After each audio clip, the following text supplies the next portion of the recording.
Hey everyone, how's it going? Thanks so much for tuning in. We're here once again in the Uwharrie National Forest getting an in-depth look and some off-road driving with the new 2016 Chevrolet Colorado diesel.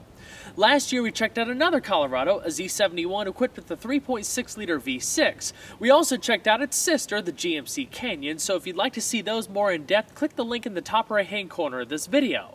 Since we've talked about all the ins and outs of those two vehicles in previous videos, we're going to focus solely on the diesel today and what makes it unique, how it stacks up in the class, and overall performance both on and off the road.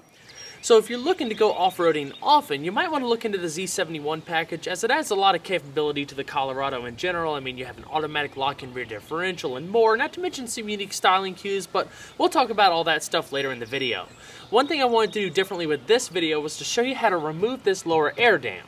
The reason being to give extra clearance and stuff. When we took the Nissan Frontier Pro 4X out to the Uwharrie not too long ago, it absolutely plowed through and climbed over absolutely anything that we threw at it, basically. Now, the Colorado, as equipped, is an equally capable truck in many ways, and in some ways a lot better as well. Again, we'll talk about that stuff later on. But the things that I've seen over the internet, on YouTube, read in posts and stuff, the biggest hindrance to this truck in general, as awesome as it is this lower air dam right here, because it drastically reduces your angle of approach. I mean, as you can see, the bumper basically comes down to here, and then you got all this tire that you can use for climbing up rocks and everything. But the sole purpose of this really is fuel economy on the highway, giving you a bit of an extra boost. Now, in the owner's manual and stuff, it says specifically that if you need the extra clearance, you can take this off. Now, I spent half the day yesterday learning how to do it so I can show you guys. It's not the easiest process in the world. It's not hard, but it's fairly labor intensive. You basically have to remove the entire front fascia right here. So without further ado, let's go ahead and start tackling this, and I'll show you the process. Alright, so before we begin, a few things I'd recommend that you have before you start this project. One being a big rubber mat to lay right there, or at least a bunch of cloths and stuff, because when this front fascia comes off, the whole grille and bottom bumper assembly basically comes off in one piece. You can separate the grille from it if you want to, but I mean, for ease and all intensive purposes, I'll leave it as one piece. You take it off, and you want to have it somewhere to lay so you don't have to worry about scratching the paint or anything like that. So that's definitely something good to have. Maybe a little stool to sit on while you're working on some bolts. And the handy-dandy tool chest. I'm definitely don't have the fanciest equipment in the world, but that's okay. There's a bunch of 10mm bolts that I'll show you, and an extension definitely comes in handy with your socket wrench. But other than that, there's a bunch of hex screws. They're all the same size. All of mine are mismatched, so to be honest, I have no idea what size this is. But if you have one of those little hex screw sets, you're definitely going to have one that fits. Probably the easiest way to begin is to remove the 6 hex screws that hold down the upper portion of the grille assembly. There's 3 on the driver's side, 1 there, and 3 on the passenger side. There's about 7 or 8 hex screws that actually hold in this felt wheel liner. 3 down there, 3 up here, there's like 1 right here, and for extra measure I usually take out the 1 in the middle, so it gives a little bit of extra space that this liner can come through. Then you can start accessing the good bits. Alright, so once you have peeled the fender liner back, you can start to see some of the inner portions of the fascia. The next thing I'd recommend taking off is this plate right here. It's held on by a few hex screws, and there's a little bolt, I believe it's a 10mm bolt, that holds it to that metal bracket right there. But it's one plastic piece that comes out. It probably is there for like bracing or something like that, so let's go ahead and do that next. The next bit is somewhat hard to see, but I'm going to remove the 3 hex screws underneath this plastic piece.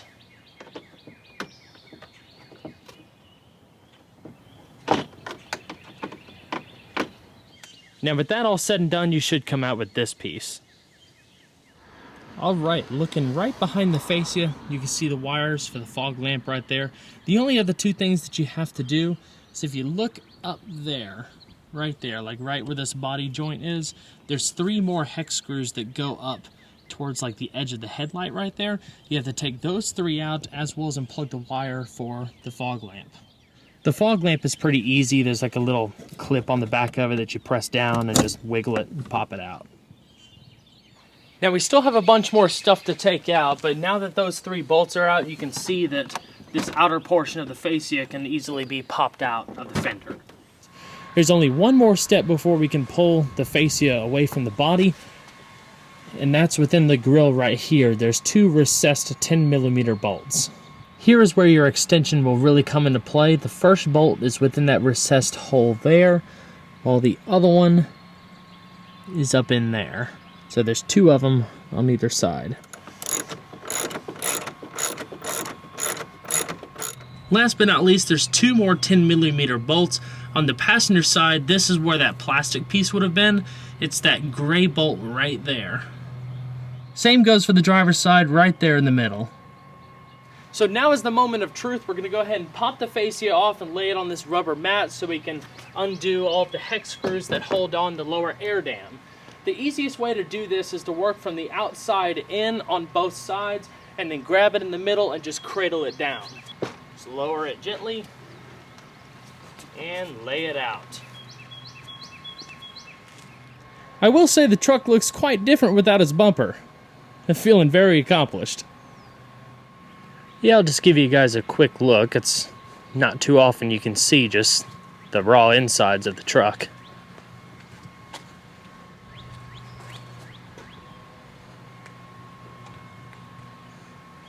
Alright, so here is the reason why we had to take off the entire front fascia of the vehicle to take off this air dam.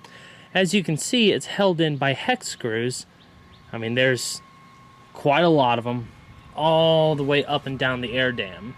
Now, what would make a little bit more sense in my book is that if this was purposely made to be removed at some point, is to put the hex screws here, like going up, but they're going down, so you can't reach in here and grab it with a screwdriver or something. You gotta go through all these steps. So, like I said, it is doable, very labor intensive.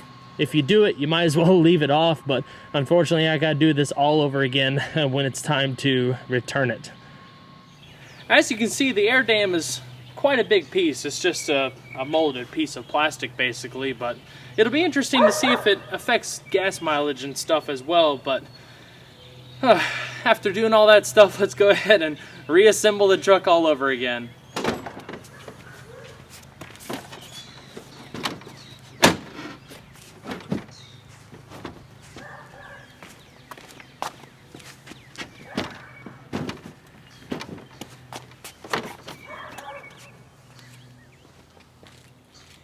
So first impressions of the truck without the air dam, I mean, it looks quite awesome. It definitely looks better without it.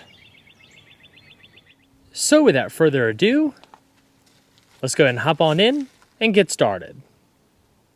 At least on this example, remote start does come standard. All you have to do is just make sure the vehicle is locked, then hit the starter button on top to go.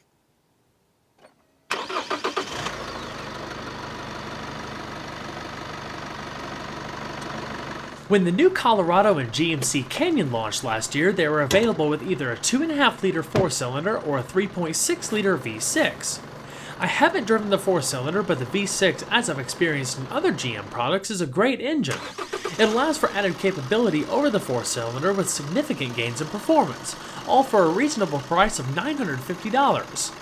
However, for 2016, there's now another engine to consider, the all-new 2.8-liter Duramax turbo diesel 4-cylinder.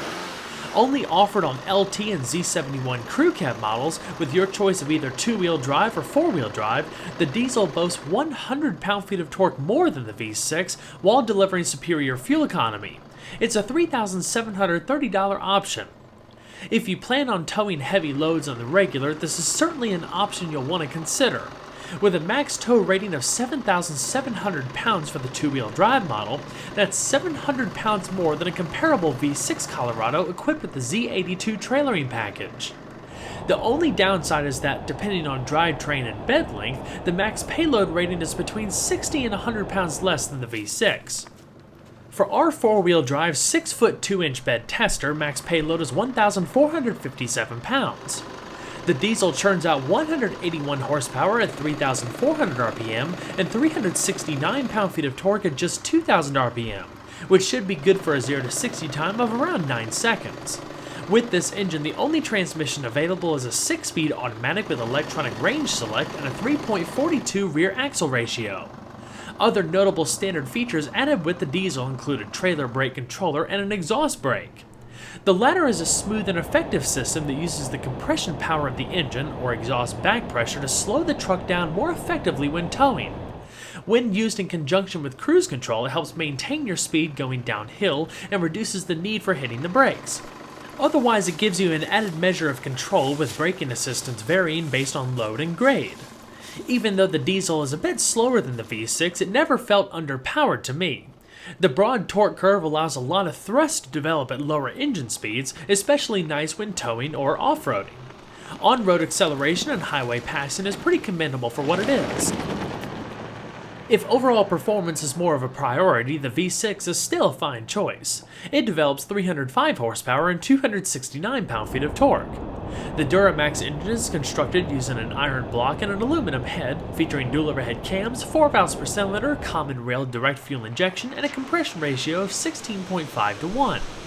Inside, there's forged steel connecting rods, a forged steel crankshaft, piston cooling jets, and a dedicated oiling system for the turbocharger. The latter provides increased pressure at the turbo and faster oil delivery for better performance. The oil pan itself is made from laminated steel with an upper aluminum section that's claimed to offer extra engine rigidity and quietness. Ceramic glow plugs help lead to shorter warm-up times on cold starts with higher glow temperatures. Standing outside, you can definitely tell it's a diesel by the characteristic clatter, but inside it's surprisingly quiet, not to mention smooth.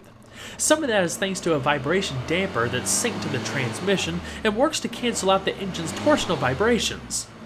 The Duramax is able to run on both traditional diesel fuel or B20 biodiesel. All Colorados carry a 21-gallon fuel tank.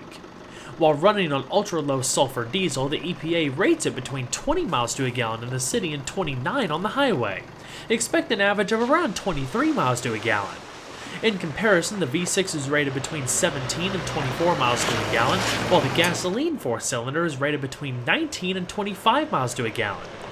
Chevrolet also claims this is the cleanest diesel truck engine ever produced by General Motors thanks to a number of emission control systems, including but not limited to a cooled exhaust gas recirculation system. Looking at the second-generation Colorado in general, it benefits from enhanced drivability, improved passenger comfort, greater performance, reduced noise, vibrations, and harshness, as well as bold new styling. Currently, it still competes along the Nissan Frontier and the redesigned Toyota Tacoma. Base pricing for the Colorado starts at just under $21,000, while our tester equipped with all of the bells and whistles MSRPs for around $42,000. With the Z71 package, you get a locking differential, a gunmetal gray grille, special badging, decals, projector headlamps, and 17-inch wheels with all-terrain tires. The only two ways the diesel stands out are the Duramax fender emblems and the larger exhaust tip. When looking deeper into how the Colorado is constructed, you'll begin to notice many of the same advanced design techniques seen in the latest Silverado. For one, the sculpted hood is now made from aluminum, a segment first, adding to a bit of weight reduction up front.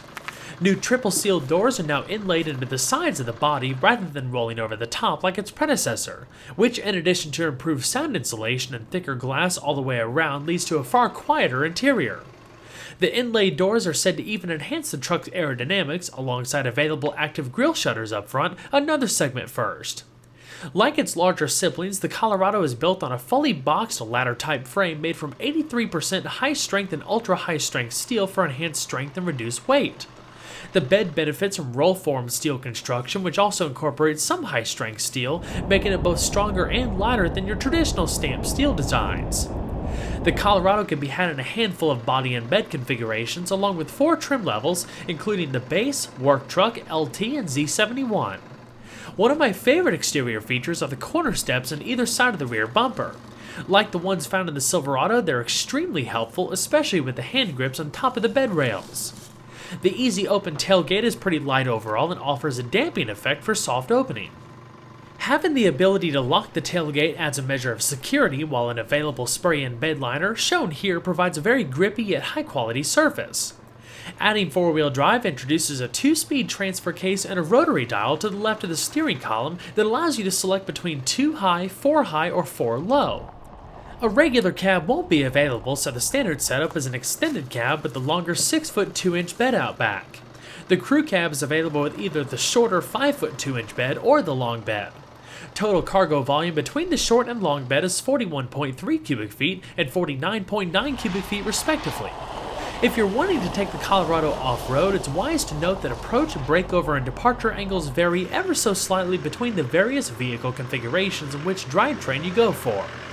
With this example, approach angle is 17.1 degrees with a breakover angle of 18.6 degrees and a departure angle of 22.4 degrees.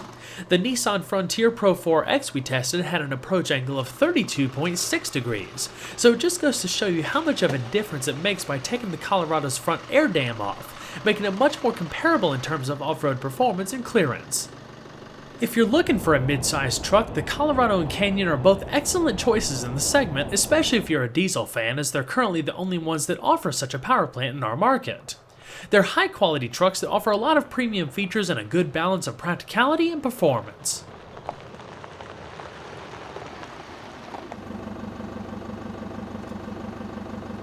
Well everyone, I hope you enjoyed the in-depth look at the 2016 Chevrolet Colorado Diesel. Be sure to stay tuned next time, there's always a lot more where that came from. Take care everyone.